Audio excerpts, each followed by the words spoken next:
You ever look at a list of numbers and just feel like there's a secret code hiding in there? Well, in this explainer, we're going to crack that code. We're going to take all that confusing math stuff and turn it into simple, intuitive patterns you can actually see everywhere. So here's our roadmap. We'll kick things off with the basics. What even is a sequence? Then we'll get to know the three main types, kind of like the main characters of this story. After that, we'll look at sequences that build on themselves. They actually remember what came before. Then we'll figure out how to add them all up, and to wrap it all up, we'll decode the super useful shorthand used to write all this stuff down. Okay, let's just dive right in. What exactly is a sequence? So, look at this list of numbers right here. You can almost instantly feel the pattern, can't you? Before I spill the beans, take a guess. What's the rule, and what's the next number? Yeah, it's pretty simple, right? You're just adding 5 each time. So of course, the next number is going to be 30. And really, that's all a sequence is. It's just an ordered list of numbers with some kind of specific rule or pattern hiding inside. Okay, so we call each number in this list a term. And to keep everything organized, we give them labels. The first number is the first term, or A sub 1. The second is the second term, A sub 2, and so on. It's just a way to keep track of their position in the line. All right, now let's meet the three main suspects in our pattern decoding mission. These are the three key progressions you're going to see all the time. First up is the steady adder, the arithmetic progression. With these, you're just adding or subtracting the exact same number every single time. We call that number the common difference. It's super predictable. So here's the really cool part. We can use this formula to find any term we want without having to write out the entire list. I mean, imagine you wanted the 100th term. This makes it a piece of cake. Next is the explosive multiplier, the geometric progression.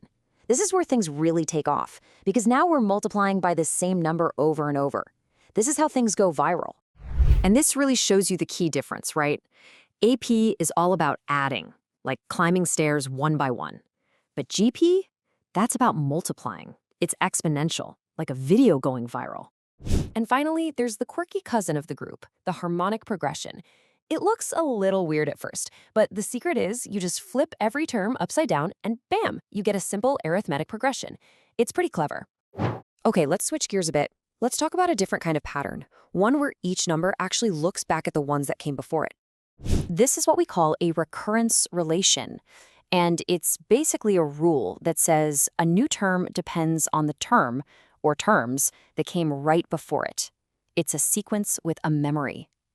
You've probably heard of the most famous example of this, the Fibonacci sequence. It's everywhere in nature.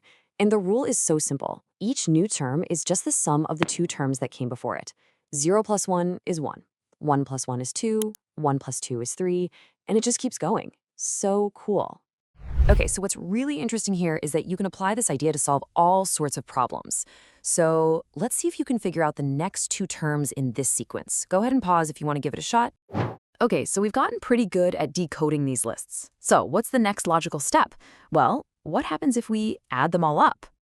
So when you take a sequence and you add all those terms together, you get what's called a series. It's as simple as that.